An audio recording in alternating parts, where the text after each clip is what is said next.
যারা আপনাকে পছন্দ করেন না তারা খুব খুশি হবেন। আমি বলি কি ভাই, তাদেরকে অখুশি রাখার জন্য হলেও ভালো থাকেন। জিততে হলে আসলে কি লাগে? মেধা, দক্ষতা, পরিশ্রম না। জিততে হলে দুইটা জিনিস লাগে। এক, আবেগ। দুই, দৃষ্টিভঙ্গি। আপনাদের একজন ফুটবলারের গল্প বলি, সত্য ঘটনা, পুরোপুরি সত্য ঘটনা। ইংল্যান্ডে একজন ফুটবলার ছিলেন যিনি একটা টিমের হয়ে খেলতেন এবং উনি ভালো কোনো প্লেয়ার ছিলেন না। তো কোন একটা টুর্নামেন্টে প্রথম দুইটা ম্যাচে, 3 ম্যাচের কোন একটা টুর্নামেন্টে প্রথম দুইটা ম্যাচে উনি কিছুই করতে পারলেন না। ওনার পায়ে বলই আসে নাই, খুবই বাজে একটা প্লেয়ার। তো থার্ড ম্যাচে ওনাকে বাদ দেওয়া হলো। তো দলের যিনি কোচ, উনি ওনাকে কিছুতেই নামতে দিলেন না। ওনাকে বলা হলো যে ভাই দরকার নাই, তোমাকে নিয়ে খেলা যে কথা, 10 জন প্লেয়ার নিয়ে খেলা সেম কথা, তুমি আজকে নেবো না। কিন্তু ওই প্লেয়ারটি বললো যে স্যার আজকে আমাকে একটা সুযোগ দেন। বলে ভাই তোমাদের সুযোগ দিলে লাভটা কি আমার? বলে স্যার আমরা তো এমনিই হেরে গেছি, গত 2 ম্যাচে তো আমরা হেরে গেছি, এই ম্যাচ জিতলেও যে কথা, হারলেও একই কথা। আমাকে স্যার একটা সুযোগ দেন স্যার প্লিজ, লাইফের শেষ সুযোগ, আমি আর কখনো আপনাকে রিকোয়েস্ট করবো না। তখন কোচ ভাবলেন আচ্ছা ঠিক আছে, এত করে বলতেছে একটা সুযোগ দিয়ে দেখি। সেই ম্যাচে তাদের দল 3-1 গোলে জিতে যায় এবং সেই 3টা গোলে 2টা গোলই হচ্ছে ওনার দেওয়া, ওই ফুটবলারের দেওয়া।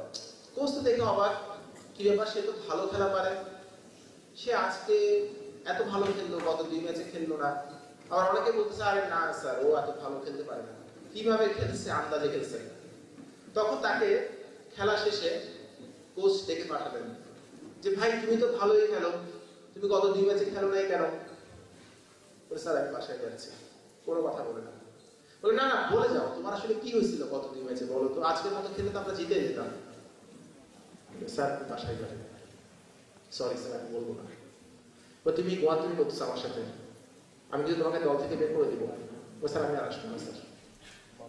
কি সমস্যা বলো, তুমি কেন গত 2 ম্যাচে এইভাবে খেলছো বলো, আমি তোমাকে অর্ডার করছি, আমি তোমার পিতার মতো, আমি তোমার গুরু। তখন সে মাথা নিচু করে বলতেছে যে স্যার গত 2 ম্যাচে আমার সাথে এক বৃদ্ধ লোক আসতেন, খেয়াল করেছেন? বলে হ্যাঁ। আজকে তুমি আসেন নাই স্যার। বলে না না না, এটা কে, লোকটা কে, আসে নাই কেন আজকে, কি হয়েছে, অসুস্থ নাকি? বলে স্যার উনি আমার বাবা। আমার বাবা চোখে দেখতেন না, চোখে দেখেন না, অন্ধ। আমার মা নাই স্যার, আমার পৃথিবীটা হচ্ছে আমার বাবাকে ঘিরে। আমি স্যার আসলে খেলতে পারি না স্যার, কিন্তু আমার বাবা আমার সঙ্গে আসতেন, গ্যালারিতে বসে থাকতেন, কিছুই দেখতেন না, কিন্তু ওনার মধ্যে একটা সান্ত্বনা ছিল, আমার ছেলে খেলতেছে, আমি এখানে বসে আছি। যখন স্যার গোল হতো তখন বাবা এটা ভেবে খুশি হতেন যে আমার ছেলে গোলটা করতেছে। যখন বাবাকে নিয়ে বাসায় ফিরতাম স্যার, তখন বাবা যদি জিজ্ঞেস করতো আমি কেমন খেলছি, বাবাকে আমি বানিয়ে বানিয়ে মিথ্যা বলতাম আমরা জিতছি, আমি এতটা গোল দিছি। এবং বাবা এগুলো শোনার পর বাবার চোখ দিয়ে পানি পড়তো আর হাততালি দিতেন বাচ্চাদের মতো, অনেক খুশি হতেন স্যার। আমি বাবাকে ঠকাতাম স্যার। গত রাত্রে আমার বাবা মারা গেছে স্যার, আজকেই প্রথম আমার বাবা উপর থেকে আমার খেলা দিয়েছে স্যার। আমি স্যার বাবাকে কিভাবে ঠকাবো স্যার, কিভাবে মিথ্যা কথা বলবো? আমি স্যার আমার বাবার জন্য খেলছি। আপনার যে আবেগটা, ওটার সাথে যদি আপনার দৃষ্টিভঙ্গিতে আপনি সমন্বয় করতে পারেন, আপনাকে আটকাতে পারবে পৃথিবীতে এমন কোনো শক্তি নাই। মাঝে মধ্যে দেখবেন বেকার যুবকটা কি একটা কারণে যেন পরপর 2 রাত না ঘুমিয়ে পরিশ্রম করে পড়াশোনা করে একটা চাকরির জন্য। তারও কিন্তু অনেক কষ্ট আছে, তারও হতাশা কাজ করে। তখন সে তার মানিব্যাগটা খুলে তার প্রেমিকার ছবিটা একবার দেখে নেয়।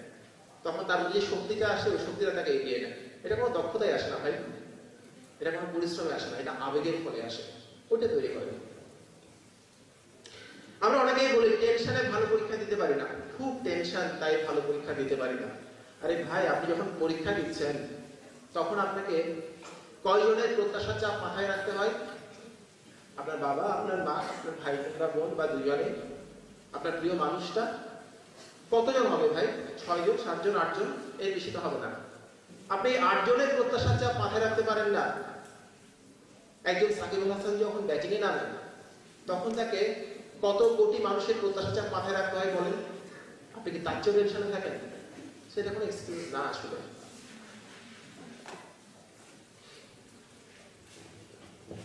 আপনাকে যারা ভালো বলে তাদের সাথে বেশি করে মেশার চেষ্টা করেন। আমার এক আপু পুডিং বানায়, ভালো পুডিং বানায়, তো আমার দুলাভাই খুব প্রশংসা করেন আপুর পুডিং এর। এর ফলে যেটা হয়েছে, দুলাভাইকে প্রতিদিন পুডিং বানায় খাওয়ায় আর অন্য কোনো নাস্তা বানায় না। ওই পুডিং এর প্রশংসা করে, পুডিংকে ভালো বলে, সে আরো বেশি বেশি পুডিং বানাতে উৎসাহিত হয়। আমার দুলাভাই জীবন হয়ে গেছে পুডিংময়, বিরক্ত হয়ে গেছে পুডিং খেতে খেতে। এটা কিন্তু হয় যখন স্ত্রী যখন স্বামীকে বলে বা প্রেমিকা যখন প্রেমিককে বলে তোমাকে হোয়াইট শার্টে কিন্তু অনেক সুন্দর লাগে, দেখবেন এর পরদিন থেকে সেই ছেলেটা বিধবা হয়ে যায়, প্রতিদিন হোয়াইট শার্ট পরে। আমাদেরকে যখন কেউ কোনো একটা কাজে উৎসাহিত করে, ভালো বলে, সেই কাজটা করে উৎসাহ কিন্তু ভিতর থেকে অটোমেটিক্যালি বাড়ে। আর যারা খারাপ বলে, যদি তাদের সঙ্গে বেশি বেশি করে মিশে, আলটিমেটলি আমাদের কোনো লাভ হয় না। আপনি বলতে পারেন ভাইয়া নিন্দুকের বাসি আমি সবার চেয়ে ভালো। আমি আপনাকে বলবো শাসন করা তারই সাজে সোহাগ করে, যে আপনাকে কোনোদিন একটা ভালো কাজের পিঠে একটা চাপড় দেয় বুঝতো দারুণ। সে যদি আপনার একটা ভুল কাজের নিন্দা করতে আসে, সে আসলে আপনার ভালো চায় না ভাই। দেখবেন ফেসবুকে যখন আপনি কোনো একটা কথা লিখবেন, যে কথাটা তার প্রিয় না, কোনো একটা বন্ধুর প্রিয় না, সে আপনাকে ঝাঁপাই করবে, একদম ওয়ালে ঝাঁপাই করে আপনার 14 গোষ্ঠী উদ্ধার করে ফেলবে, একদম ধুয়ে দিবে। অথচ আপনি যখন কিছু ভালো ভালো কথা লিখেছিলেন এর আগে, তখন সে কোথায় ছিল? সে তখন একটা লাইকও দেয়। এই ধরনের লোককে লাইফে কখনো স্থান দিবেন না। তারা আপনার ভালো চায় না, তারা ঈর্ষা করে, তারা ক্ষতিকর লোক। একটা গল্প বলি, গল্পটা নিশ্চয়ই সত্য গল্প না, বানানো গল্প, শুনি একটু। একটা কুকুর ছিল, যে কুকুরের একটা অদ্ভুত ক্ষমতা ছিল। সেই কুকুরটা পানির উপর দিয়ে হাঁটতে পারত। তো ওই কুকুরের যে মালিক, ওই মালিক তার বাড়িতে সবাইকে দাওয়াত করে করে ওই কুকুরের ক্ষমতাটা দেখাতো আর কি, দেখ আমার এই কুকুরটা এটা করতে পারে। সবাই খুব অভিভূত হতো এবং তার প্রশংসা করত। তো ওর একটা বন্ধু ছিল, যে বন্ধু তার সারা জীবনে মিলে কারো প্রশংসা করে নাই কখনো। আল্লাহ তাকে পৃথিবীতে পাঠানোর সময় প্রশংসা সফটওয়্যারটা মাথায় দেয় না, সবসময় নিন্দাই করত। সে চিন্তা করলো তাকে তার কুকুরের ক্ষমতা দেখাবে, দেখালে তো সে প্রশংসা করতে বাধ্য। তাকে দাওয়াত করছে, দাওয়াত করার পর দুপুরে খাওয়া দাওয়া করে বিকালে গিয়ে কুকুরের পাড়ে বসছে। বসে ওই লোকটা তার শটগান দিয়ে একটা পাখি শিকার করলো। পাখি শিকার করার পর ওই কুকুরটা কুকুরের উপর দিয়ে দৌড়ে গিয়ে পাখিটা মুখে নিয়ে তীরে চলে আসলো। দেখে তার বন্ধু কিছুই বলতেছে না, ভালোও বলে না, খারাপও বলে না। তখন সে অনেক আমদামদা করে বলে, দোস্ত একটা কথা বলতাম। হ্যাঁ বল। তুই আমার কুকুরটাকে দেখছিস? বলে হ্যাঁ দেখছি, কুকুরটা দেখলাম। তো বলে তুই এই কুকুরটার মধ্যে কিছু অদ্ভুত জিনিস দেখিস নাই? বলে কি? বলে না মানে এমন কিছু যেটা কারোর মধ্যে নাই। বলে হ্যাঁ দেখলাম তো, তোর কুত্তা তো সাঁতার পারে না। এই ধরনের কিছু মানুষ আমাদের জীবনেও কিন্তু আছে, যারা কখনোই প্রশংসা করতে পারে না। প্লিজ তাদেরকে লাইফ থেকে রিমুভ করবেন। তারা আপনার লাইফে কোনো ভূমিকায় রাখতে পারবে না, তারা আপনার ভালোর জন্য কিছুই করতে পারবে না।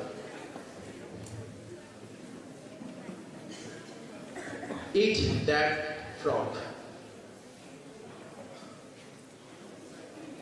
এই থিওরিটা হচ্ছে ব্রায়ান ট্রেসি নামে একজন ভদ্রলোকের থিওরি। Eat that frog. ধরেন, কল্পনা করেন আমি আপনাকে 3টা ব্যাঙ দিলাম। 3টা ব্যাঙের মধ্যে একটা হচ্ছে কিউট ব্যাঙ, সুন্দর, আরেকটা হচ্ছে একটু কম কিউট ব্যাঙ, আরেকটা হচ্ছে তার চেয়েও কম কিউট ব্যাঙ, একটু কুৎসিত দেখতে। তো আপনি যখন এগুলো পেলেন, আমি এরপর বললাম কি যে তোমাকে এই ব্যাঙগুলো খেয়ে ফেলতে হবে, অবশ্যই খেতে হবে। তো আপনি চিন্তা করলেন এই ব্যাঙগুলা খাবো, কেমন কেমন লাগতেছে, কিন্তু আপনাকে খেতেই হবে। আপনি প্রথম দিন কিছুই করলেন না, দ্বিতীয় দিন আমি আপনাকে বললাম ব্যাংকগুলো খাইছিলাম, যন্ত্রণা, ব্যাংক খেতে হবে। এরপর ব্যাংকগুলো হয়েছে কি, যেহেতু দ্বিতীয় দিন ওরা একটু গায়ে গতরে বড় হয়ে গেছে, সেদিনও খেলেন না। তৃতীয় দিন আপনি ভাবতেছেন ব্যাংকগুলো যদি বাড়তে থাকে আপনার খেতে অনেক কষ্ট হবে। তখন আপনি বেছে বেছে চিন্তা করতেছেন এই তিনটা ব্যাংকের মধ্যে কোনটা আগে খাওয়া যায়। চিন্তা করলেন কিউট ব্যাংকটা আগে খেয়ে ফেলি, যেটা দেখতে কিউট। আপনারা হাসতেছেন কেন? ব্যাংক কিউট হইতে পারে না? ব্যাংক বলে কি সে মানুষ না? আচ্ছা, তো কিউট ব্যাংকটা খেলেন। খাওয়ার পর আপনি যখন একটু কম কিউট ব্যাংকটা খেতে যাবেন আপনার কিন্তু অনেক কষ্ট হবে, কারণ আগে যে কিউট ব্যাংক খেয়ে ফেলছেন ওজন্য আপনার মনে হবে এটা তো বিশ্রী ব্যাংক ধর। আর যখন সবচেয়ে কুৎসিত ব্যাংকটা খেতে যাবেন আপনার ব্যাপক কষ্ট হবে। একটা ওরকম আর কি, প্রথম ব্রেকআপের পর যখন আবার কেউ প্রেমে পড়ে তখন সে ভাবে আগের গার্লফ্রেন্ডটা তো সুন্দর ছিল, এরকম আর কি। দেখেন, যদি আপনি কাজটা এইভাবে করতেন, ব্যাংকগুলোকে ফেলে না রেখে প্রথম দিন যদি আপনি খেয়ে ফেলতেন তাহলে কিন্তু ব্যাংকগুলো গায়ে গতরে বাড়তো না, নাম্বার 1। নাম্বার 2, যদি আপনি কুৎসিত ব্যাংকটা আগে খেয়ে ফেলতেন তাহলে কিন্তু যেগুলো দেখতে একটু সুন্দর ব্যাংক সেগুলো খেতে আপনার কষ্টটা একটু কম হতো। ঠিক একইভাবে আমরা যখন কোনো একটা কাজকে ফেলে রাখি না করে, তখন কিন্তু কাজটা কিন্তু সহজ হয়ে যায় না, বরঞ্চ আর কিছু বাড়তি কাজ এসে জড়ো হয়, কাজটার ভলিউম বাড়ে। নাম্বার 1। নাম্বার 2, যখন আপনার সামনে কয়েকটা পড়া থাকবে আপনি কোন পড়াটা আগে ধরবেন? আমি আপনাকে বলি কি, সবচেয়ে কঠিন এবং বিরক্তিকর পড়াটাকে আগে ধরেন। এটা হবে কি, যদি আপনি বিরক্তিকর পড়াটা শেষ করতে পারেন, ওটার চাইতে একটু অপেক্ষাকৃত কম বিরক্তিকর পড়াটা যে সময় শেষ করার কথা আপনি তার চেয়ে অনেক কম সময় শেষ করতে পারবেন কাজটা। এটা হচ্ছে eat that frog theory. Stress management. Stress ম্যানেজমেন্টের অনেক থিওরি আছে, অনেকগুলো টেকনিক আছে। তো আমি পার্সোনালি যখন প্রিপারেশন নিচ্ছিলাম তখন আমি, বা যখন পরীক্ষা দিয়ে আমি কোন একটা পরীক্ষা দিতাম, তখন আমি সচিন তেন্ডুলকারের একটা স্টোরি খুব মাথায় রাখতাম। এই অ্যাটিটিউডকে বলা হয় মেয়ে খেলে অ্যাটিটিউড। দেখি একটু।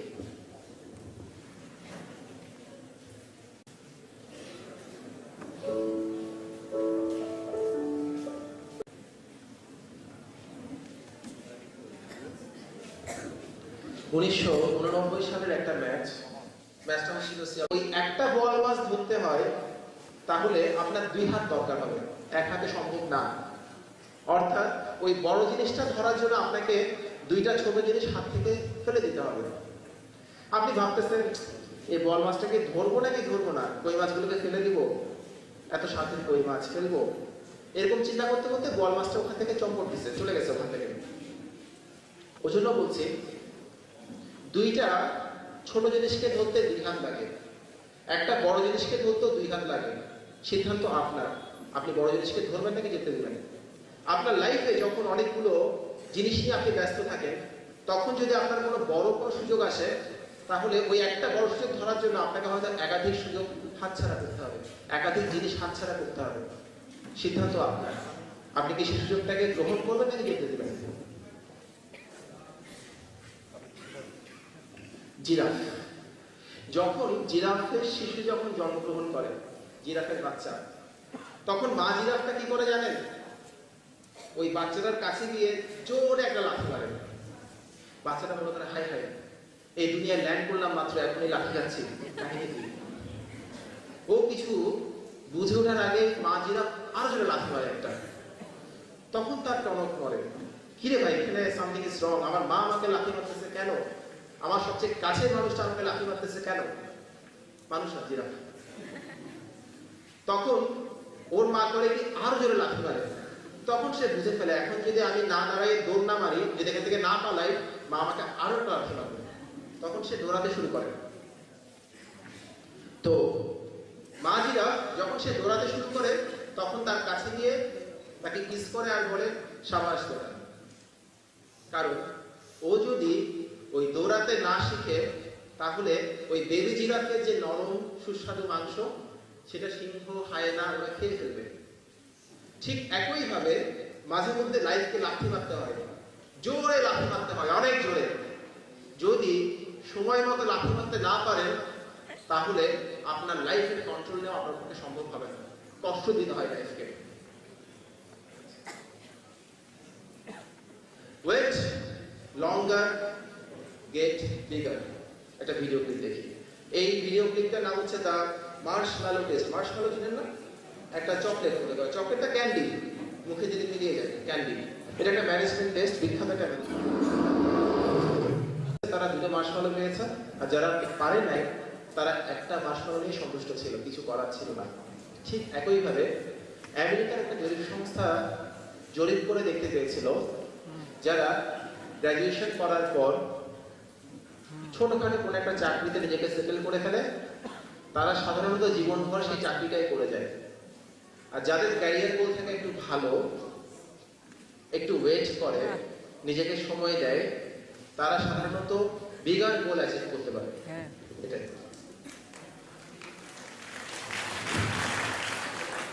বিল গেটস একটা কথা বলে প্রায় সময়, আমি আমার কোম্পানিতে শুধু যারা একটু অলস তাদেরকে চাকরি দিতে আগ্রহী। কেন? কারণ অলসরা যেহেতু অলস, তারা কোনো একটা কাজ করার সময় এমন ভাবে কাজটা করে যাতে কাজটা আর সেকেন্ড টাইম করতে না হয়। আমি আপনাদের বলবো বিসিএস পরীক্ষার প্রিপারেশন নেওয়ার সময় একটু অলস হওয়ার চেষ্টা করেন, এমন ভালো করে পড়াশোনা করেন যাতে এই বিরক্তিকর ফালতু পরীক্ষাটা আরেকবার দিতে না হয়। এটা আমাদের একটা মোটিভেশন ছিল বিসিএস প্রিপারেশন নেওয়ার সময়। আরেকটা ভুল আমরা করি, পৃথিবীতে ইনভেস্টমেন্ট গুরু বলা হয় ওয়ারেন বাফেটকে। ইনভেস্টমেন্ট করার জন্য যত টেকনিক, ওনারটাই বেস্ট। আপনি ঠিক করলেন আপনি ব্যবসা করলেন, চাল ডালের ব্যবসা, কার কাছ থেকে পরামর্শ নেওয়া যায়? পৃথিবীর শ্রেষ্ঠ ইনভেস্টমেন্ট গুরুর কাছে পরামর্শ নেওয়া যায়। ওয়ারেন বাফেটকে ফোন দিলেন যে গুরু গুরু আমি তো চাল ডালের ব্যবসা করবো, কিভাবে করা যায়, আমাকে একটু বুদ্ধি দাও। খেয়াল করেন, ওয়ারেন বাফেট কিন্তু বিজনেসম্যান ঠিক আছে, কিন্তু চাল ডালের বিজনেসম্যান না। যদি আপনাকে চাল ডালের ব্যবসায় ভালো করতে হয়, আপনাকে চাল ডালের ব্যবসায়ীর সাথে কথা বলতে হবে। আমরা যখন ক্যারিয়ার পাথ ঠিক করি, তখন ধরেন আপনি বিসিএস পরীক্ষা দিবেন, চিন্তা করলেন কারোর সাথে একটু পরামর্শ করলে মনে হয় ভালো হয়। আপনি গেলেন আপনার এক চাচার কাছে, ওই চাচা অনেক বড় একটা চাকরি করে, ধরে নিচ্ছি আমরা, এবং পড়াশোনা অনেক করছেন, কিন্তু বিসিএস এ উনি সিভিল সার্ভিসে নাই, সিভিল সার্ভিসের বাইরে। যেহেতু তিনি অনেক বড় চাকরি করেন, তার কাছে যাওয়াই যায়। জিজ্ঞেস করলেন চাচা আমি বিসিএস পরীক্ষা দিব, কেমন হবে? অনেক মানুষ আছেন যারা একটা জিনিস পারেন না, এটা মুখ দিয়ে বলেন না। এটা কিন্তু ভালো বলাটা, মানে আমি একটা জিনিস পারি না বলে দেবো আমি পারি না। কারণ ওই পারি না বললে ওই যে স্টুডেন্টটা আসছে বা যে ছেলে বা যে মেয়েটা আসছে, ও হয়তো সাময়িকভাবে মনক্ষুণ্ণ হবে, কিন্তু আপনি না পেরেও যদি কিছু একটা বলে দেন, তখন কিন্তু একটা সময় গিয়ে আপনার প্রতি সম্মানটা নষ্ট হয়ে যাবে। ওই জন্য আমি আপনাকে বলছি, আপনি যদি বিসিএস পরীক্ষা দেন, এমন কারোর সাথে কথা বলেন যিনি এই বিষয় সম্পর্কে জানেন। যদি আপনি ওনার কাছে যান, তাহলে দোষটা কিন্তু ওনার না, আপনার। ভুল মানুষের কাছে গিয়ে পরামর্শ নেওয়া। এই গীতার যে সারাংশ, শ্রীমদ্ ভগবত গীতার যে সারাংশ, এটা আমাকে প্রচন্ড রকমের ইন্সপায়ার করে, প্রচন্ড। মাঝে মধ্যে এমন হয় না, কোনো কিছুই ঠিক হচ্ছে না, যা ভেবেছি তা হচ্ছে না, এমন হওয়ার কথা ছিল না কিন্তু এমনই হচ্ছে, প্রচন্ড হতাশা কাজ করে এখনো। তখন খুব শান্তভাবে কথাগুলো করবেন, কথাগুলো বলি, যা হয়েছে তা ভালোই হয়েছে, যা হচ্ছে তা ভালোই হচ্ছে, যা হবে তাও ভালোই হবে। তোমার কি হারিয়েছে যে তুমি কাঁদছো? তুমি কি নিয়ে এসেছিলে যা তুমি হারিয়েছ? তুমি কি সৃষ্টি করেছিলে যা নষ্ট হয়ে গেছে? তুমি যা নিয়েছো এখান থেকেই নিয়েছো, যা দিয়েছো এখানেই দিয়েছো। তোমার আজ যা আছে কাল তা অন্য কারো ছিল, পরশু সেটা অন্য কারো হয়ে যাবে। পরিবর্তনই সংসারের নিয়ম। অনেক শান্তি লাগে, অনেক শান্তি লাগে এই কথাগুলো ভাবতে। একটা স্প্যানিশ কথা আছে, কিউ সেরা সেরা। আমার লাইফে শোনা সবচেয়ে সুন্দর কথাগুলোর একটা। এর মানে হচ্ছে what ever was was, what ever is is, what ever will be will be. অর্থাৎ যা হওয়ার তাই হবে।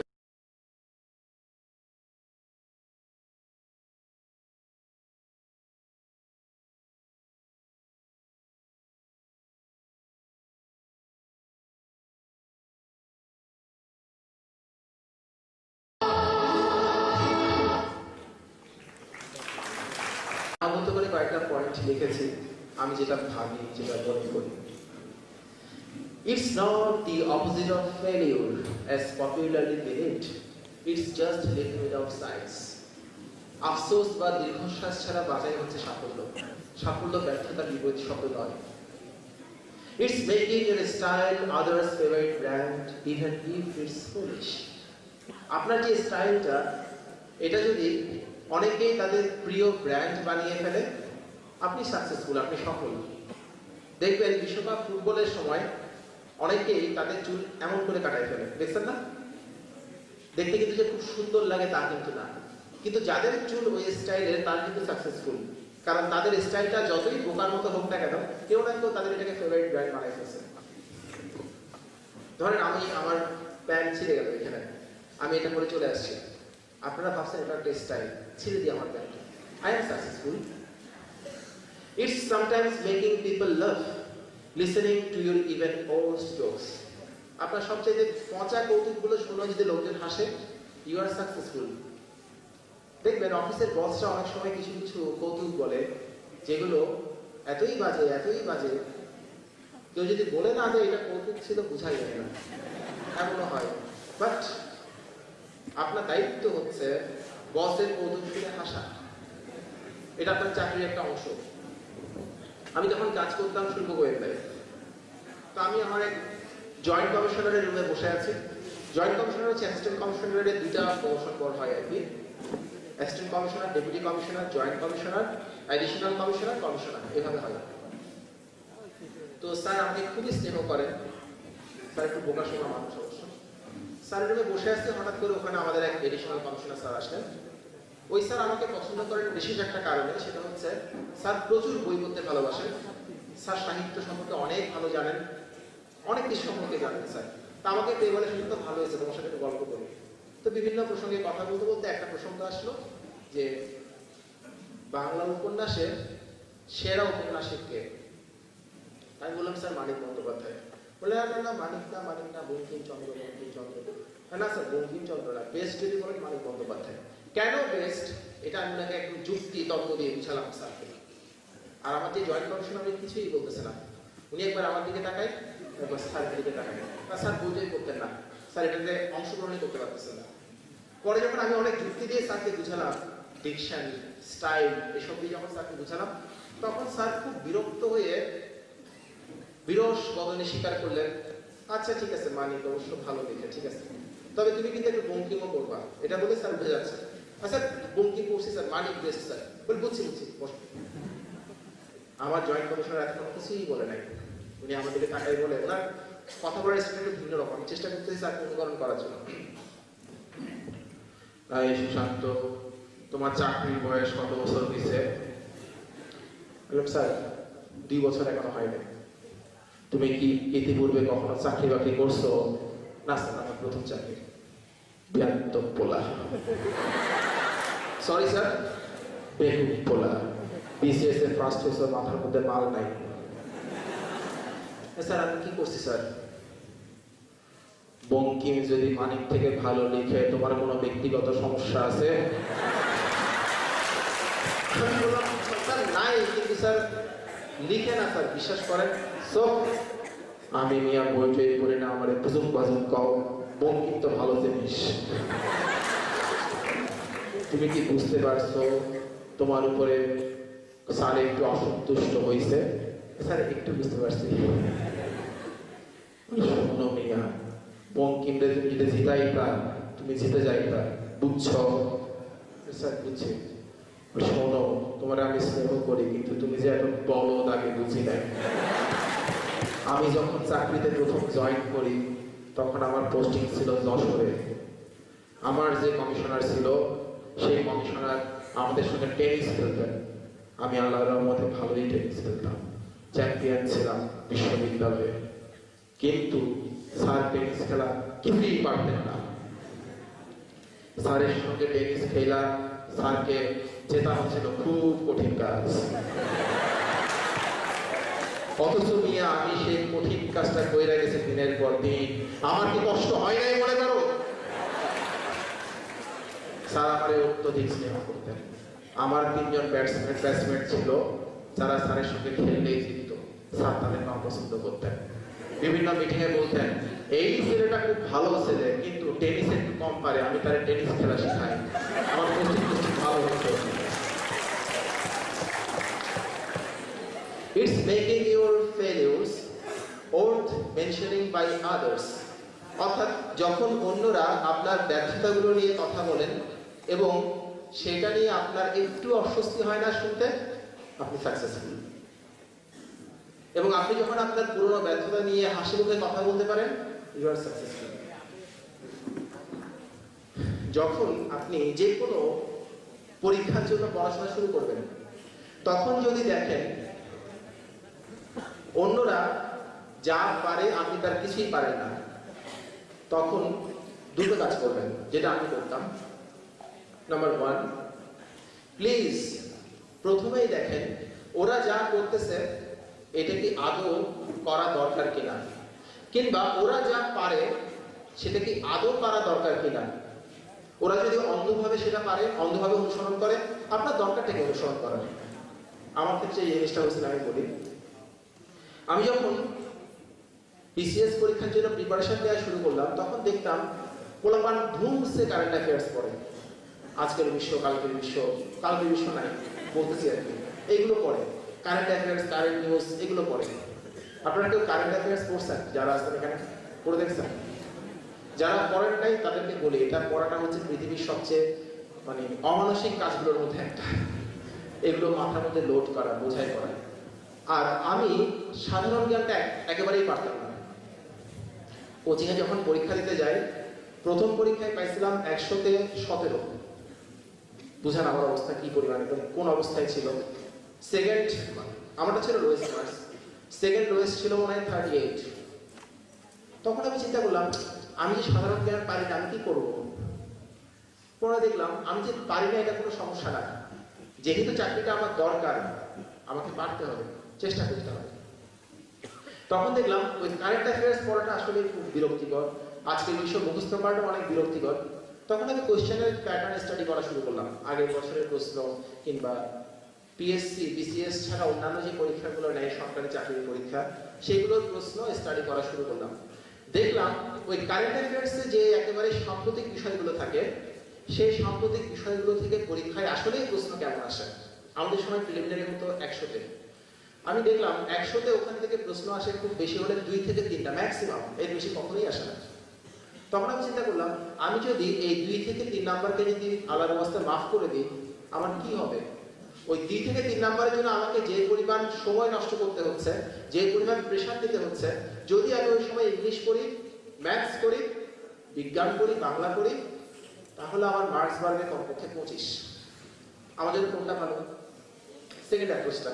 কারণ প্রিলিমিনারিতে তো হাইয়েস্ট পাওয়ার পরীক্ষা না, প্রিলি হচ্ছে জাস্ট পাস করার পরীক্ষা, কাট মার্কস পাওয়ার পরীক্ষা, আর কোনো কিছুই না।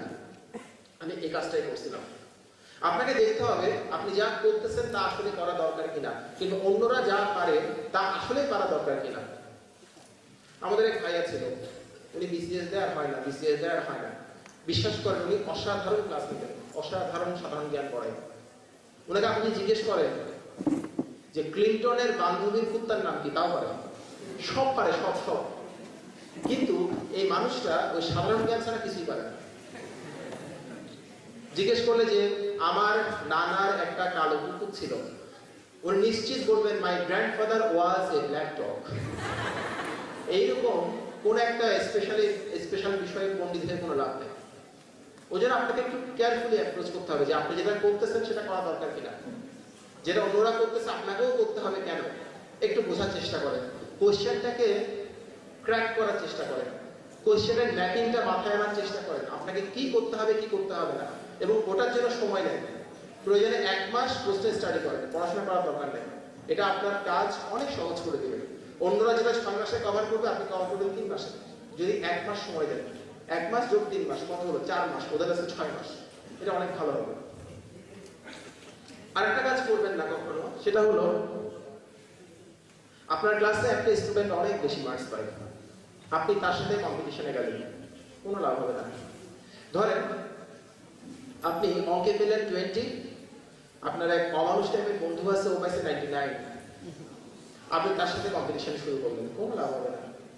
সেটা না করে আপনি যদি আপনার সাথে কম্পিটিশন করেন, অর্থাৎ আপনি যে 20 মার্কস পাইছেন, পরের পরীক্ষায় যদি সেই 20 মার্কসকে আপনি অতিক্রম করতে পারেন, ধরেন আপনি পরের পরীক্ষায় পেলেন 24, 100-তে 5 মার্কস হচ্ছে 33, আপনি কিন্তু ফেল করছেন।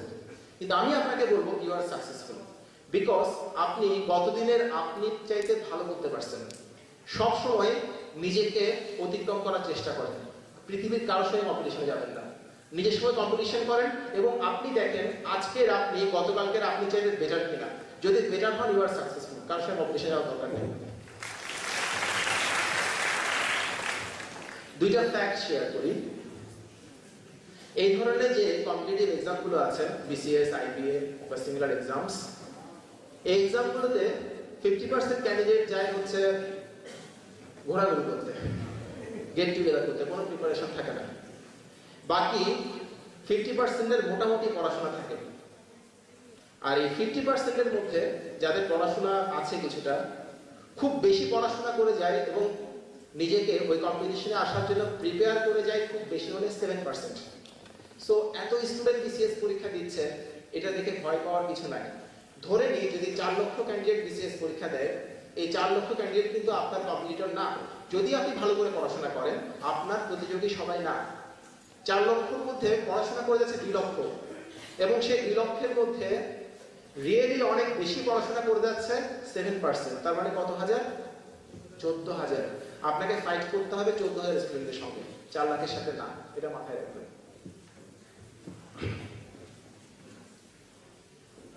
বিসিএস এবং আইবিএ ভর্তি পরীক্ষার শতভাগ প্রস্তুতি নেওয়া কারো পক্ষেই সম্ভব না, কারণ এগুলো তেমন কোনো সিলেবাস নাই।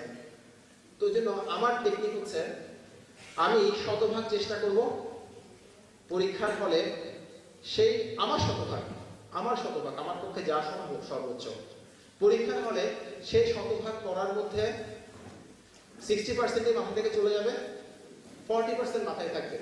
আপনি সেই 40%-কে 100% কাজে লাগাই পরীক্ষা হল থেকে বের হবেন, ইউ আর সাকসেসফুল, আপনি সফল হবেন, অবশ্যই সফল হবেন। আর বিসিএস পরীক্ষার জন্য আমার আরেকটা মোটিভেশন কাজ করতে পড়াশোনা করার সময়, বিসিএস এর পড়া বিশ্রী পড়া ভাই, অনেক কঠিন পড়া, মানে কি যে মানে মনে হতো যে মানে দুনিয়াটা এমন কেন, দুনিয়াটা এরকম কেন, আমি কি করছি, আমার সঙ্গে এগুলো করা হচ্ছে কেন, এরকম মনে হতো। তখন আমি যেটা করতাম, একটু ভাবতাম যদি আমি চাকরিটা পাই তাহলে আমি কত বছর চাকরিটা করতে পারবো, কম বেশি 30 বছর, কারণ আমরা চাকরিতে জয়েন করি 27 বা 28 বছর বয়সে, বেশিরভাগই ধরেন জয়েন করছেন 29 বছর বয়সে। রিটায়ারমেন্টের এজ কত বলেন? 59 বছর। তার মানে আপনি কম বেশি 30 বছর এই চাকরিটা আরাম করে করতে পারবেন, কারণ বিসিএস এর কিন্তু জব সিকিউরিটি অনেক ভালো, কাজের নিরাপত্তা অনেক ভালো, আপনার চাকরি খুব বেশি শয়তানি না করলে যাবে না। একটু ভাবেন ভাই, আপনি যে চাকরিটা 30টা বছর আরামে করবেন, ওই চাকরিটা পাওয়ার জন্য কয়েক মাস ঘুমটুম বাদ দিয়ে করতে পারবেন না, এটা কি হয় নাকি ভাই? লাইফটা তো এখন এত সহজ হয় না। এই মোটিভেশনটা কাজ করতে আমার মধ্যে। Watch and learn. আমরা এখন একটা ভিডিও ক্লিপ দেখবো এবং শেখার চেষ্টা করবো, দেখা যাক আমরা কি শিখতে পারি।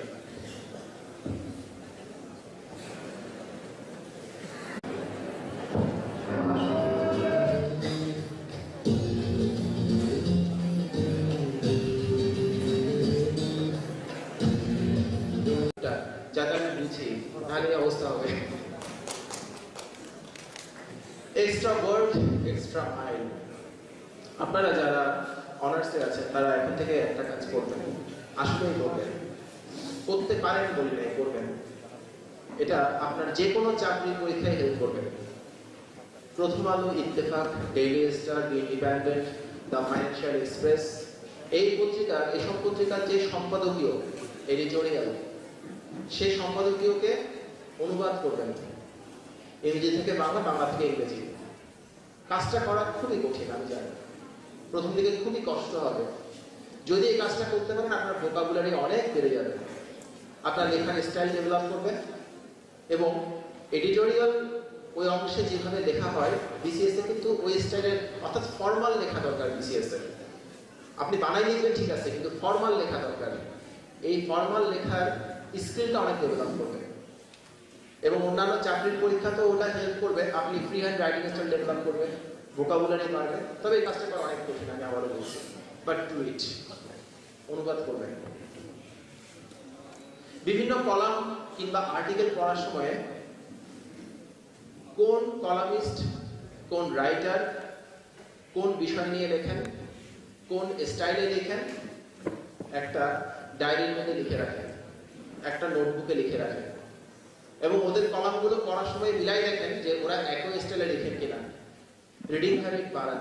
এতে হবে কি, পরীক্ষায় যখন প্রশ্ন কমন আসবে না, আপনাকে উত্তর করতে হবে, তখন আপনি ভুজুং ভাজুং লিখতে পারবেন।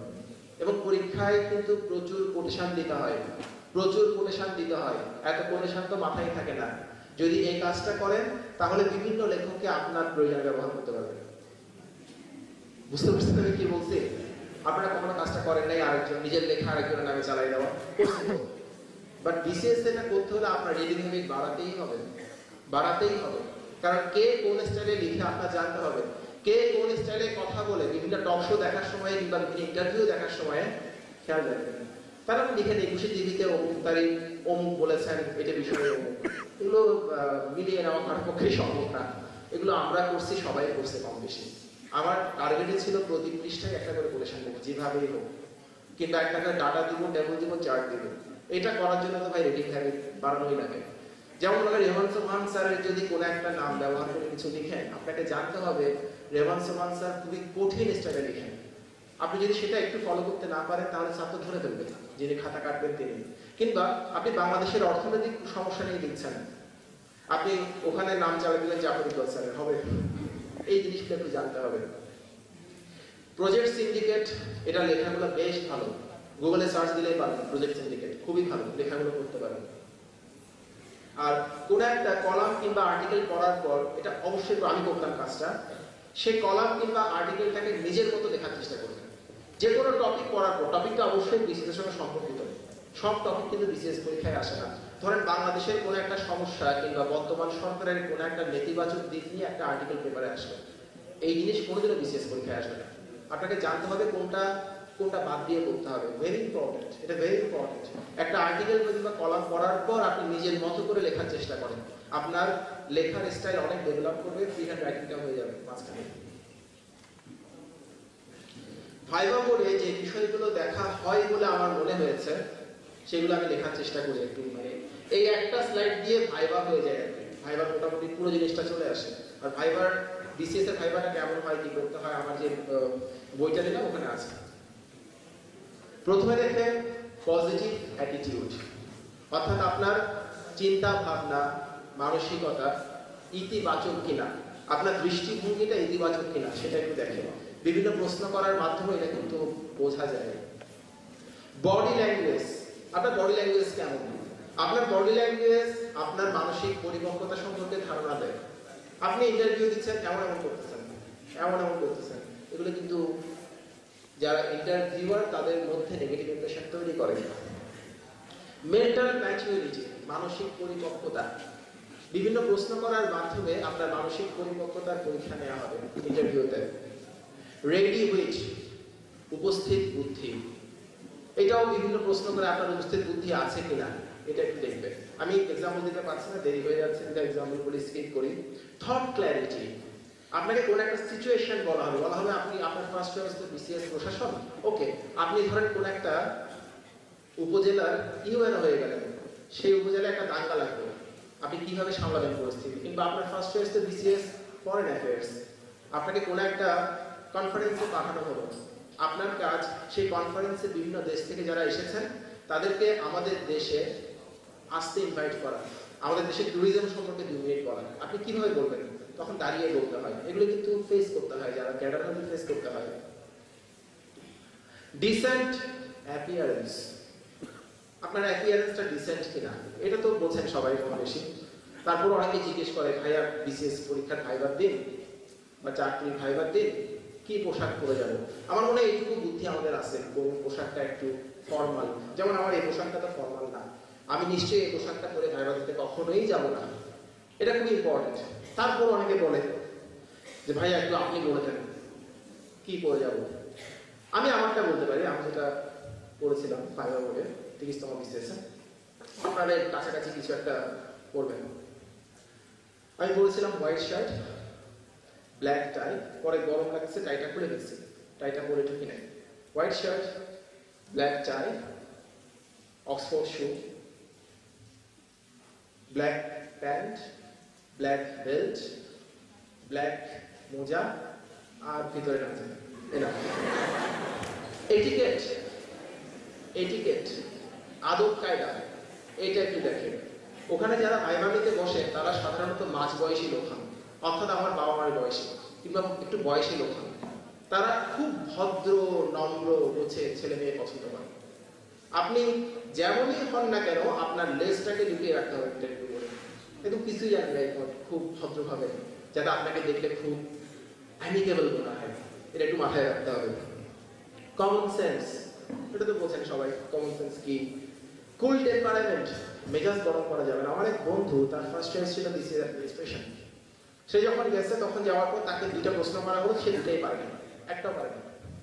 তখন তার সার্টিফিকেট গুলো তার মুখে ছুঁড়ে মারা হলো। তুমি এই প্রশ্ন পারো না, তুমি ঘুরতে আসছো নাকি? বলে সরি স্যার, এটা বলে সে দাঁড়ায় গেছে চেয়ার থেকে। সরি স্যার, আমার পারা উচিত ছিল, আমি স্যার পারি না, এটার জন্য খুব সরি স্যার। তো তোমার সরি দিয়ে আমরা চলবো? তখন পাশের জন বলতেছে আসলে এই ছেলে পড়াশোনা করে না, পিএইচডি পাস দিয়ে যাচ্ছিল, আমাদেরকে দেখতে আসছে আমরা কেমন আসছে। তখন সে করছে কি, আমার সেই বন্ধুটা সার্টিফিকেট গুলো গুছায় আবার তাদের সামনে দিচ্ছে, বলে get out, get out, get out. তখন সে বলতেছে যে স্যার আমাকে একটাবার সুযোগ দেন স্যার, আমার লাস্ট বিসিএস, আমি স্যার কয়েকবার ট্রাই করছি, আমার হয়নি। তো তোমার লাস্ট বিসিএস আমরা কি করবো, তোমার মতো ছেলেদের রাস্তাঘাটে ঘুরে কোনো সমস্যা নেই, যাও বের হয়ে যাও। সে তারপরেও যাচ্ছে না, ওই স্যার আমাকে একটাবার সুযোগ দেন, খুব ভদ্রভাবে বলছে। তখন একজন শর্ট করে বলছে get out from here, get out. তুমি যদি এখন না যাও তাহলে কিন্তু আমরা তোমাকে সব পিএসসির পরীক্ষা থেকে এক্সপেল করবো। তখন একটু ভয় পেয়ে গেছে। তখন সে উঠে দাঁড়িয়ে আবার ভদ্রভাবে সালাম দিয়ে থ্যাংক ইউ স্যার বলে সার্টিফিকেট নিয়ে চলে যাচ্ছিল। পেছন থেকে একজন ডাকলেন, বলে এই ছেলে কই যাও? স্যার আপনি তো চলে যেতে বললেন। বলে খুব ভালো, ওবিডিয়েন্ট সিভিল সার্ভেন্ট হবে, যা বলি তাই শোনো, আসো আসো বসো। এই যে কাজগুলো তার সাথে করা হলো, এটা কিন্তু ইচ্ছাকৃত না। ভাইবা বোর্ডে আপনার সঙ্গে যাই করা হোক না কেন, nothing is intentional, sorry everything is intentional. কোনো কিছুকে পার্সোনালি নেওয়ার কোনো সুযোগ নাই। আপনার সঙ্গে যা করা হচ্ছে ইচ্ছা করে করা হচ্ছে, এটা মাথায় রাখবেন। এবং মেজাজটাকে ঠান্ডা রেখে, কারণ তার ফার্স্ট চয়েস ছিল প্রশাসন। যদি উনি ওখানে চাকরি পান, ওনাকে অনেক খতরনাক পরিস্থিতি সামলাতে হবে। উনি আদৌ সেটা সামলানোর মতো যোগ্যতা রাখেন কিনা এর টেস্ট করা হচ্ছিল। সে একদিনে আছে 30তম বিসিএসে। ইংলিশ ফ্লুয়েন্সি, আমি ইংলিশ ফ্লুয়েন্সি বাড়ানোর জন্য 10টা টেকনিক দিয়েছি, ওই আমার এই শীটটাতে আছে, দেখে নিন। সিচুয়েশন হ্যান্ডলিং ক্যাপাবিলিটি, পরিস্থিতি সামলানোর মতো ক্ষমতা, এটা ওরা জাজ করে। অ্যানালিটিক্যাল স্কিল, কোন একটা জিনিসকে বিশ্লেষণী ক্ষমতা, কতটুকু বিশ্লেষণ করে আপনি ভাবতে পারেন, বলতে পারেন। স্যার এই যে আস হোয়াট ইজ লাভ, স্যার এই যে জানেন কেউ? Ananta Jalil, thank you sir. এই যে তো অনন্ত জলিলের, আমি ভিডিওটাতে যাবো না, সময় নাই। এটা দেখছেন না হোয়াট ইজ লাভ? না ভিডিওটা যাবো না, সময় কম বলছে। তো অনন্ত জলিলের এই যে ভিডিওটা আপনারা দেখছেন সবাই, একদম হার্ড বের করে দেন হোয়াট ইজ লাভ। দুটো কথা আমি বলছি, খুব ভালো করে খেয়াল করেন। প্রথমটা, আপনি একজনের সম্পর্কে দুইভাবে ভাবতে পারেন, যাকে আপনি পছন্দ করেন। I love you, I don't hate you, একই কথা কিন্তু। কিন্তু আই ডোন্ট হেট ইউ চাইতে আই লাভ ইউটা মোর পাওয়ারফুল। কেন? আমাদের ব্রেন সাধারণত নেগেটিভ কথাগুলোকে আলাদা করতে পারে না। আপনি যখন বলেন I do not hate you, brain receive করে আই হেট ইউ। আপনি সেলুনে গেলেন, আপনি চাচ্ছেন আপনার চুল কাটাটা খুব সুন্দর হোক, আপনি মনে মনে বলছেন I want a good haircut. আপনি চাইলে এই কথাটাকে এভাবে বলতে পারেন, I do not want a bad haircut. Brain receive করবে I want a bad haircut. So যখন নিজেকে কোনো অটো সাজেশন দিবেন, অটো সাজেশন আমরা বুঝি সবাই কম বেশি, যখন নিজেকে অটো সাজেস্ট করবেন তখন নো, নট, নেভার এই কথাগুলো কখনোই মাথায় আনবেন না। ওটাকে পজিটিভ ওয়েতে বললে আমার লাভ হবে। আমাদের আড্ডা শেষ হোক গল্পে। প্রথম গল্প, একটা কাক অনেক উঁচু একটা গাছের ডালে বসে গান গাইছিল, সারাদিন গান করতেছে, কোনো কাজই করতেছে না। তো ওই পথ দিয়ে বিকেলবেলা এক খরগোশ হেঁটে যাচ্ছিল। সে কাকে বলে, দোস্ত তোকে সকালেও দেখলাম গান করতেছিস, এখনো দেখলাম গান করতেছিস, তোর কোনো কাজ টাজ নাই? আমার কাজ করতে ভালো লাগে না, বিরক্ত লাগে, গান করতেছি। বলে আমি সারাদিন পরিশ্রম করলাম, একটু গান গাওয়ার সুযোগ পেলাম না, আর তুই কি সুন্দর আরাম করে বসে আছিস। ও তোর পরিশ্রম করতে বসে থাকে তোকে, তুইও আমার মতো গান গাওয়া শুরু কর। বলে সত্যি? বলে হ্যাঁ সত্যি। তখন খরগোশটা গাছের নিচে বসে গান গাইতে শুরু করলো মনের আনন্দে। কিছুক্ষণ পর সে পথ দিয়ে এক শেয়াল হেঁটে যাচ্ছিল। শেয়ালটা খরগোশটাকে দেখে খপ করে ধরে খেয়ে ফেললো। এই গল্পের লেসনটা কি? এই গল্পের লেসনটা হলো, যখন আপনি অনেক উঁচু কোনো আসনে বসে আছেন, এতটাই উঁচু যে আপনাকে হাত বাড়িয়ে ধরা যাবে না, ছোঁয়া যাবে না, তখন আপনি কোনো কাজকর্ম না করে হাত পা গুটিয়ে বসে থাকতে পারেন, কোনো অসুবিধা নাই। কিন্তু যতক্ষণ পর্যন্ত সে আসনে বসার যোগ্যতা অর্জন না করছেন, ততক্ষণ পর্যন্ত আপনাকে প্রচন্ড পরিশ্রম করে সে আসনে বসার যোগ্যতা অর্জন করতে হবে। Second story. শীতের প্রকোপ থেকে বাঁচার জন্য ছোট্ট একটা পাখি সাইবেরিয়া ছেড়ে কোন একটা উষ্ণমণ্ডলীয় অঞ্চলে চলে যাচ্ছিল। ছোট্ট একটা পাখি, গরম কোন একটা দেশে চলে যাচ্ছে, তখন বাংলাদেশে আসতেছে। এত ঠান্ডা ছিল, পাখিটা পথের মাঝখানে একটা বরফের টুকরো হয়ে টুক করে পড়ে গেল নিচে। তখন পাখিটার মারা যাবে আর কি, এরকম অবস্থা, বেশিক্ষণ বাঁচবে না। কিছুক্ষণ পর সে পথ দিয়ে গরু হেঁটে যাচ্ছিল। তো গরুটা ছিল দুষ্ট, পাখিটাকে দেখছে, আরে মজা তো, ওখানে গিয়ে মল ত্যাগ করছে পাখিটার উপরে। ওই গোবরের উষ্ণতায় পাখিটার গায়ের সমস্ত বরফ কিছুক্ষণের মধ্যে ঝরে গেল, এবং পাখিটা জীবন ফিরে পাওয়ায় ওই গরুর প্রতি কৃতজ্ঞতায় গান গাইতে শুরু করলো। একটু পর সে পথ দিয়ে বেড়াল হেঁটে যাচ্ছিল। বেড়াল যখন দেখে গোবরের মধ্যে কি একটা সাউন্ড আসতেছে, গোবরটাকে সরায় পাখিটাকে ধরে খপ করে ধরে খেয়ে ফেলছে। এই গল্পের লেসন গুলো কি কি? Number 1, not everyone who drops shit on you is your enemy. এই যে গরুটা পাখিটার উপর শিট নিক্ষেপ করেছিল, ময়লা নিক্ষেপ করেছিল, কিন্তু গরুটা কি পাখিটার শত্রু ছিল? বন্ধু ছিল। মনে হচ্ছিল শত্রু। ঠিক একইভাবে আমরা যখন প্রিপারেশন নিই, তখন অনেকেই বকাঝকা করে, ভালো করে পড়ো, আব্বু আম্মুরা, স্যাররা, কাছের বন্ধু বান্ধবরা, তখন তাদের খুব শত্রু মনে হয়, তারা আমার খারাপ চাই, মনে হয় না, সব বকাঝকা কিন্তু খারাপ না। Second lesson, not everyone who gets you out of shit is your friend. পাখিটাকে ওই শিট থেকে বের করে এনেছিল কে? বেড়ালটা। কিন্তু সেই বেড়ালটাকে তার বন্ধু ছিল। ঠিক একইভাবে আমরা যখন খুব কষ্টে থাকি, ঝামেলায় থাকি, হতাশার মধ্যে থাকি, অনেকেই সেখান থেকে বের করে আনার জন্য হাতটা বাড়ায়। তাদের সকলে আপনার ফ্রেন্ড নাও হতে পারে। আরেকটা গল্প বলি। আমেরিকায় একজন কৃতদাস ছিলেন, তার নাম ছিল ফ্রিডম। ওই ফ্রিডমের যিনি মালিক, ওই মালিক ছিলেন খোঁড়া। উনি এক পায়ে হাঁটতে পারতেন, এক পা ছিল, আর বাম পাটা ছিল খোঁড়া। তো ওই মালিক যখন জুতো কিনতেন, তখন ওই জুতোগুলোর মধ্যে যেটা বাম অংশটা, অর্থাৎ যেটা বাম জোড়ার যে বাম অংশটা, বাম জুতাটা, সেই বাম পায়ের জুতাটা ফ্রিডমকে দিয়ে দিতেন, যে ধর আমি তো করতে পারবো না, তুই এটা করিস। ফ্রিডম তো মালিকের উপর মহা খুশি, স্যার আমাকে এত ভালোবাসেন। তার যেহেতু জুতা কেনার কোনো ক্ষমতা ছিল না, তখন সে ওই বাম পায়ের জুতা দুই পায়ে পরা শুরু করলো, কষ্ট করে ডান পাতা ঢুকে দিচ্ছে আর কি ওখানে। এতে হলো কি, দীর্ঘদিন এভাবে জুতা পরার ফলে তার ডান পাটাও বাম পায়ের মতো একেবারে স্থায়ী হয়ে দেখে গেল চিরজীবনের জন্য। ওই জন্য বলছি, যারা আপনাকে ওই হেল্প করার জন্য হাত বাড়ায়, সবাই কিন্তু আপনার জন্য ভালো নাও হতে পারে। থার্ড লেসনটা সবচেয়ে ইম্পর্টেন্ট আমার মনে হয়। When you are in the shit, always keep your mouth shut. যখন আপনি বিপদে আছেন, যখন আপনার ঝামেলা চলছে, যখন আপনি কিছু একটা হয়ে উঠতে পারেন নাই, তখন প্রিপারেশন নেওয়ার সময় কোনো কথা বলবেন না, মুখটা বন্ধ রাখবেন। ওই পাখি যদি গোবরের মধ্যে থেকে গান না গাইতো, তাহলে কিন্তু বেড়ালটা তাকে আক্রমণ করতে পারত না।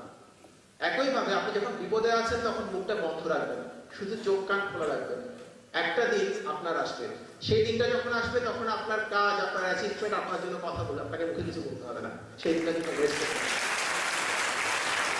শেষ সোজা হইল না শেষ। আমাদের অনেকের অনেক বন্ধু আছে, আমি আমার লাইফ থেকে শিখছি বিপদের সময় কাউকে পাওয়া যায় না। অনেক বন্ধু, অনেক অনেক বিপদের সময় পাবেন না, 2 থেকে 3 জন।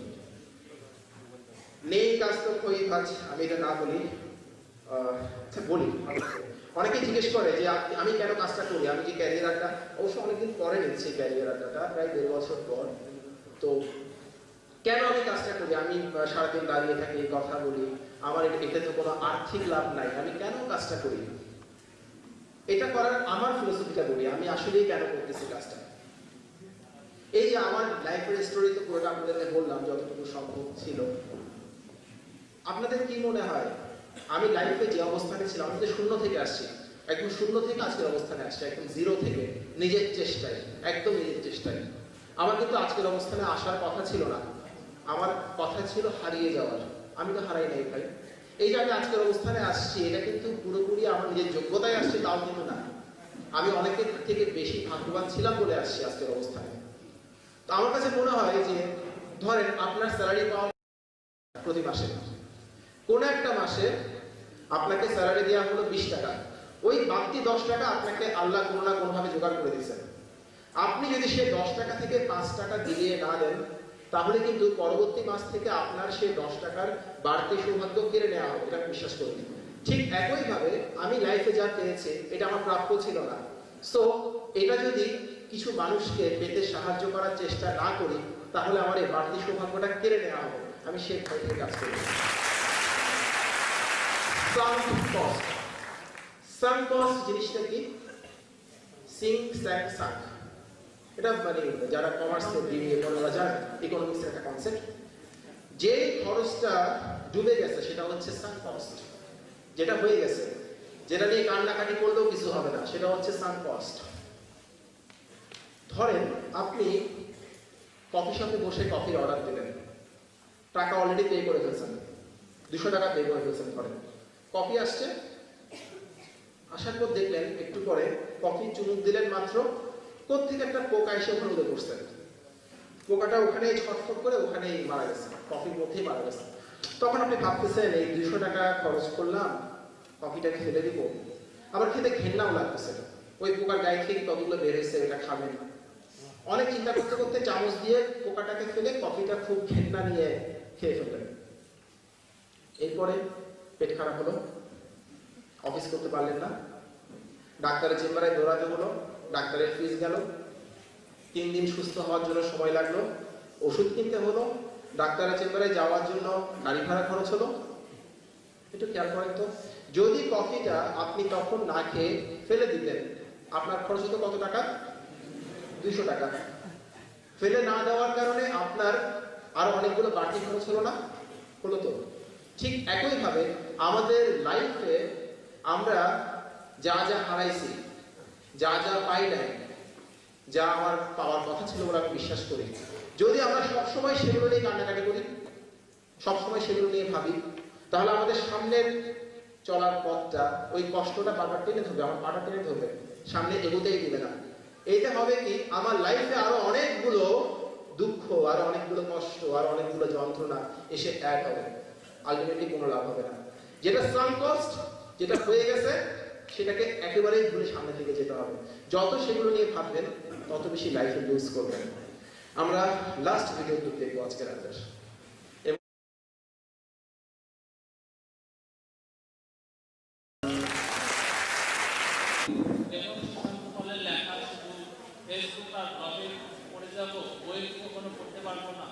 আমি আমার লাইফে একটু বেশি সিরিয়াস না, এটা নিয়ে আমি আসলে ভাবি না এখন। লাইফ আমার পাত্তাই দেয় না, ওটাকে পাত্তা দিতেই হবে। লেখা মানে লেখা পাত্তা দিতে পারে, কিছু নাই। যখন বলা হয় লিখতে পারতেছেন, আমি দেখি বই বের করার চেষ্টা করব। Thank you. আর বই বের করার কোনো পরিকল্পনা তাহলে কি আমার তো পরিকল্পনা নাই, আপাতত নাই। ধন্যবাদ। আমার মনে হয় এবং হেলথ ক্যাডার তো আলাদা। ফ্যামিলি প্ল্যানিং হচ্ছে জেনারেল ক্যাডার এবং হেলথ ক্যাডার হচ্ছে প্রফেশনাল ক্যাডার। আমার কোশ্চেন হচ্ছে, দেখা যাচ্ছে যে একজন ডাক্তার, উপজেলা স্বাস্থ্য কর্মকর্তা বা জেলা স্বাস্থ্য কর্মকর্তা, উনি একাই 2টা পোস্টে আসে, সে একাই হেলথে আছে এবং ফ্যামিলি প্ল্যানিং আছে। দাদা আমার কোশ্চেন হচ্ছে, যদি আলাদা ক্যাডার হয় এবং ফ্যামিলি প্ল্যানিং যদি জেনারেল ক্যাডার হয় সেক্ষেত্রে তো সবাই যেতে পারবে না, আমার জানা মতে এটা অসম্ভব ব্যাপার। অফিসার হতে পারেন না, এটা অসম্ভব ব্যাপার। কারণ ফ্যামিলি প্ল্যানিং অফিসার হওয়ার জন্য কোনো ধরনের টেকনিক্যাল কোনো কিছু লাগে না। জেনারেল ক্যাডার যে কেউ অ্যাপ্লাই করতে পারে, কিন্তু মেডিকেল অফিসার হওয়ার জন্য একটা ডাক্তার হতে হবে। সো দুইজন ব্যক্তি, একই ব্যক্তি, আপনার মধ্যে একটু জানার ভুল আছে, সংশোধন করে দেবেন। Thank you। আর পিছনে কূটনীতি নিয়ে অনেকগুলো প্রশ্নের মুখোমুখি হতে হবে, এবং একটা ভুল ধারণা অনেকের মধ্যে কাজ করে, BCS foreign affairs first choice দিলে ভাইবা হবে ইংলিশে। এটা খুব ভুল একটা ধারণা। আমার বন্ধু আছে, তার ভাইবা হয়েছিল অর্ধেক বাংলায় অর্ধেক ইংরেজিতে, কিন্তু সে ফরেন সার্ভিসে জব করছে। আমার নিজের কথা বলি, আমার ফার্স্ট চয়েস ছিল বিসিএস কাস্টমস এন্ড এক্সটাইল। আমার ভাইবার 85% হয়েছিল ইংলিশে, 15% হয়েছিল বাংলায়। কেন? এটা কোনো প্রশ্ন করার কিছু নাই। আপনার ভাইবার যে কোনো স্টাইলে নিতে পারে। আর আপনি ফরেন সার্ভিস ফার্স্ট চয়েস দিলে পররাষ্ট্র মন্ত্রণালয় সম্পর্কে আপনার ধারণা রাখবে, কূটনীতি সম্পর্কে ধারণা রাখবে, এবং আপনি চাকরি যদি পান তাহলে এরপরে আপনার ফিউচার জব অ্যাসপেক্ট কেমন হবে, সেই চাকরিটাকে আপনি কিভাবে সার্ভ করবেন চাকরিতে, এই ধরনের কিছু প্রি কনসেপ্ট আপনার দরকার হতে পারে। একটু আলাদা বলতে হবে। বিসিএস ভাইবা এবং আইবিএম ভাইবা কেমন হয়? আচ্ছা, আমার দৃষ্টিতে তো আইবিএম ভাইবা বিসিএস ভাইবার মধ্যে পার্থক্য হচ্ছে যে কোনো ভাইবাতে দুই ধরনের প্রশ্ন থাকে, একটা হচ্ছে ক্লোজ এন্ডেড, একটা হচ্ছে ওপেন এন্ডেড। জিনিসটা কি যদি না জানেন বলতে পারি। ক্লোজ এন্ডেড হচ্ছে আপনাকে জিজ্ঞেস করলো পদ্মা নদীর দৈর্ঘ্য কতটুকু। এটা কিন্তু বানিয়ে বলার কিছু নাই, হয় আপনি পারবেন অথবা পারবেন না। কিন্তু আপনাকে যদি বলে আপনার গার্লফ্রেন্ডের সঙ্গে শেষবার সময় কাটানোর সময় আপনার অভিজ্ঞতা কেমন ছিল, অনুভূতি কেমন ছিল, এটা কিন্তু শেষ হবে না, এটা নিজের ইচ্ছা মতো বলা যায়। অথবা আপনাকে যদি বলে টেল আস অ্যাবাউট ইয়োরসেলফ, এটা হচ্ছে খুব সরকারি প্রশ্ন, সবাইকে জিজ্ঞেস করে। এখানে কিন্তু একদম ক্লোজ করার মতো কোনো কিছু নাই, আপনি আপনার মনের মাধুরী মিশিয়ে বলতে পারবেন। যে কোনো ভাইভাতে মাথায় রাখবেন ক্লোজ এন্ডেড প্রশ্নের তুলনায় ওপেন এন্ডেড প্রশ্নে মার্কস বেশি থাকে। প্লিজ মাথায় রাখবেন। আপনাকে জিজ্ঞেস করলে tell us what we have done since last evening, গত সন্ধ্যা থেকে আপনারা কি কি করেছেন, আপনি কি কি করেছেন আমাদেরকে বলেন। এই ধরনের প্রশ্নে একজন ক্যান্ডিডেটের মেন্টাল ম্যাচুরিটি জাজ করা যায়। কারণ পদ্মা নদীর দৈর্ঘ্য কতটুকু এটা কিন্তু মুখস্থ করে আনসার করা সম্ভব না। এটা দিয়ে একজন ক্যান্ডিডেটের যে পটেনশিয়াল যোগ্যতা জাজ করা সম্ভব না। ওই জন্য সবসময় মাথায় রাখবেন ভাইভাতে কিন্তু ক্লোজ এন্ডেড তুলনায় ওপেন এন্ডেড কোয়েশ্চেনে আপনি কেমন রিঅ্যাক্ট করছেন, কেমন করে বলছেন, এটা খুব থাকে। আর আইবিএম ভাইভাতে বেশিরভাগই একদম 90% হচ্ছে ওপেন এন্ডেড, ক্লোজ এন্ডেড হয় না। এই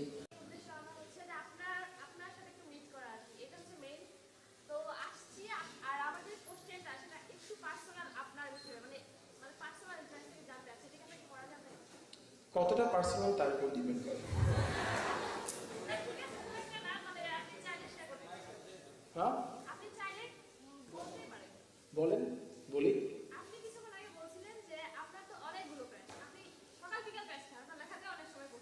আমার অনেক ক্রাশ, হ্যাঁ ক্রাশ তো ভালো জিনিস।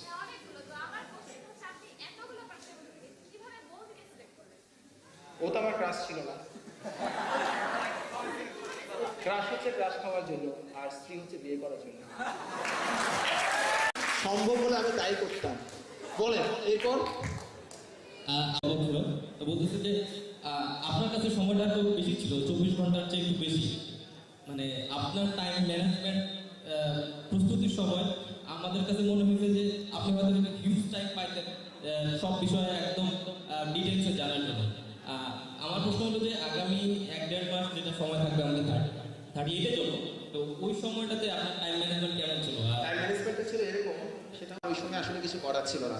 লাইফে অনেক ফাঁকি দিয়েছি, এবং ওই সকল ফাঁকির মাসুল দিছি ওই 5 মাসের মতো সময় পাইছিলাম ওই সময়টাতে। এবং ওই সময়ে একজন মানুষের পক্ষে, একজন মানব সন্তানের পক্ষে সর্বোচ্চ যতটা পরিশ্রম করা সম্ভব হয় ততটাই করছিলাম। আমার চেহারা খারাপ হয়ে গেছে, আই ডোন্ট কেয়ার। চোখে অনেক কালি দাগ করছিল, আই ডোন্ট কেয়ার। আরে ভাই, চাকরি না থাকলে আমার বাঁচারই কোনো অর্থ নেই, চেহারা থেকে আসবে। আর চাকরি পাওয়ার পর প্রত্যেকটা মানুষের চেহারা এমনিই সুন্দর হয়ে যায়, কোনো সমস্যা নেই। আমি আমার কিন্তু চিন্তা। নমস্কার, কে দিল? হ্যাঁ নমস্কার। আপনার লেখা বা লেকচার শুনলে মনে হয় যে আপনি অনেক কিছুই করতেন, লেখালেখি করতেন, আবার সিনেমা দেখতেন। তো এত সময় কিভাবে ইউটিলাইজ? আমি 5 মাস কিছুই করি না। আপনি আপনাকে একটা ইনফরমেশন, একটা তথ্য দিই। এই ব্যাপার আমি নিজেকে বেঁধে ফেলতে পারতাম ওই সময়টাতে, ওই জন্য সমস্যা হয়নি। আর কিছু আরেকটা একটু কাশনের বেশি হয়, কিন্তু জেনারেল ক্যাডার যেমন ওই যে রিলেশনের সাথে বললাম আপনি যদি মোটামুটি হয় কিন্তু কি কারণে আমি কিছু করতেছি তো উপায় কি আমার? আচ্ছা আমি বলি সাকসেস এটা মনে রাখবেন, আপনি সবাইকে মিলে সফল হতে পারবেন না।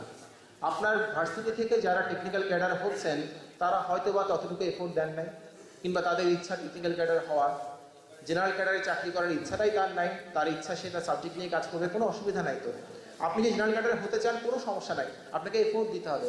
আর বিসিএস ক্যাডার হওয়ার জন্য খুব মেধাবী হতে হবে, মিথ্যা কথা। 29 বিসিএস এ ফরেনে ফার্স্ট হয়েছিলেন মাহবুব ভাই, উনি কোন কলেজে পড়তেন জানেন? বগুড়া আজিজুল হক কলেজের স্টুডেন্ট ছিলেন। আমার ছোট ভাই আছে, ও চট্টগ্রাম বিশ্ববিদ্যালয়ে ম্যানেজমেন্টের শিক্ষক, মেট্রিকে একবার ফেল করছিল, ইন্টারমিডিয়েটে একবার ফেল করছিল। এই ছেলে চট্টগ্রাম বিশ্ববিদ্যালয়ে ম্যানেজমেন্ট বিভাগের ইতিহাসে সর্বোচ্চ মার্কসধারী, অসুবিধা ছিল, পরিশ্রম করছে, এফোর্ট দিছে। ও যে খুব মেধাবী ছিল তা তো আমি বলতে পারি না। মেট্রিকে নাহলে কেউ ফেল করে ভাই, ইন্টারমিডিয়েটে কেউ ফেল করে, ইন্টারও ফেল করছে, মেট্রিকেও ফেল করছে, পরে চিটং ইউনিভার্সিটিতে ভর্তি হয়েছে, নিজের উপর চ্যালেঞ্জ নিছে এবং ম্যানেজমেন্ট ডিপার্টমেন্ট হওয়ার পর থেকে এখনো হাইস্ট মার্কসটা ওর। সো আপনি যেটা চাচ্ছেন ওটার জন্য আপনাকে এফোর্ট দিতে হবে, পার্সোনালি এফোর্ট দিতে হবে। কে কি করতেছে, কোথায় যাচ্ছে, এটা তাদের চয়েস, তাদের এফোর্ট। আপনি কি চাচ্ছেন, কোথায় যাচ্ছেন, it's your choice, your effort. Thank you. Last আমরা একটা কোশ্চেন নেব ছিল। ফার্স্ট কোশ্চেন হচ্ছে যে আমরা পিইটি কিভাবে রিটার্ন টেস্ট প্রিপারেশনটা নিতে পারবো এই বিষয়ে আমি বুঝতে পারছি। প্রিলিমিনারি প্রিপারেশন নেওয়ার সময় আপনাদেরকে বলি বিসিএস হুবহু আমি রিপিট করছি, বিসিএস এর প্রিলিমিনারি এবং রিটেন পরীক্ষার সিলেবাস কমপক্ষে 60% হুবহু একই রকমের। যারা লং টার্ম প্রিপারেশন নিচ্ছেন তারা অবশ্যই প্রিলিমিনারি প্রিপারেশনের সময় লিখিত পরীক্ষার পড়াশোনা করে ফেলবেন। কিভাবে করবেন আমি একটা লেখা দিলাম না আজকে, প্রিন্ট করে, আপনারা সেটা প্রিন্ট করে নিয়ে নিন, ওখানে আমি লিখে দিচ্ছি কীভাবে করতে হবে। সো প্রিলির সময় রিটেনটা অবশ্যই করে ফেলতে হবে, নাহলে আপনি মানে ডিজায়ার্ড ক্যাডার নাও পেতে পারেন। সেকেন্ড কোশ্চেনটা হচ্ছে যে বোথ ক্যাডারে পরীক্ষা দিলে আমরা জানি যে আপনাকে 200 মার্কস বেশি পরীক্ষা দিতে হবে, আর না হলে 900 মার্কসের পরীক্ষা দিতে হবে। বাংলা পরীক্ষা যে 100 মার্কসের হয় সেটা কি মানে দুইটা ওটা কোশ্চেন দিতে হয় না মনে হয়, তবে ওটা না দিলে আপনি শুধু টেকনিক্যালের জন্য বিবেচিত হবে না। আচ্ছা। আর থার্ড কোশ্চেন হচ্ছে পুলিশ ক্যাডার আর অ্যাডমিনিস্ট্রেটিভ ভাইবা সম্পর্কে যদি একটু ডিটেইলস বলতেন। মানে ভাই Thank you. আর কোনো কিছু আপুটা এই আপু পেয়ে পড়ছিলাম যে আপনি বলছিলেন যে সুন্দরীদের মুখে কি দাদাটা শুনতে ভালো লাগে? সুন্দরীদের মুখে কি দাদাটা শুনতে ভালো লাগে? আচ্ছা, তাহলে সুন্দরীরা আপনি কি করে রাখবেন? কবি বলেছেন এই জগতে হাই কে সুন্দরী ভাইয়া হতে চায়। আর কেউ? Thank you. লেখা আছে, ওই লেখাটা আইডিয়ার যে কোয়েশ্চেন প্যানেল 10 জন থাকে, 10 জনের মধ্যে 6 জনের সাথে কথা বলে দিচ্ছে।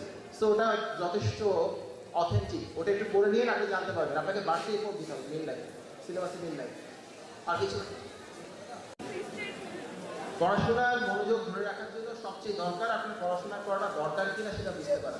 যদি দরকার না হয় পড়াশোনা করবেন না, ভিডিও আমি নিজে আমার সফলতার অন্তরায় আপনি নিজে আর কেউ না। জি আমার কয়টা আমি তো গান গাইতে পারি না, কি বলছি আমি 2 লাইন মানে সত্যি করবো। এই দিনটাকে মনের খাতায় লিখে রাখো, আমায় করবে বলে কাছে জুড়ে যেখানে থাকো। আজ এই দিনটাকে মনের খাতায় লিখে রাখো, আমায় করবে বলে কাছে দূরে যেখানে থাকো। ও হে হে হে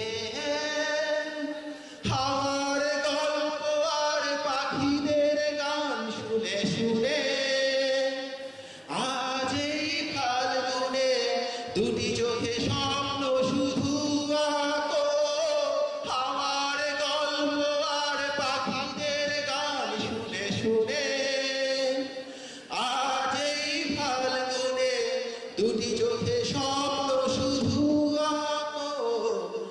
আজ এই দিনটাকে মনের খাতায় লিখে রাখো, আমায় করবে মনে কাছে দূরে যেখানে থাকো। এসো আজ সারাদিন বসে নয় থাকি বাসা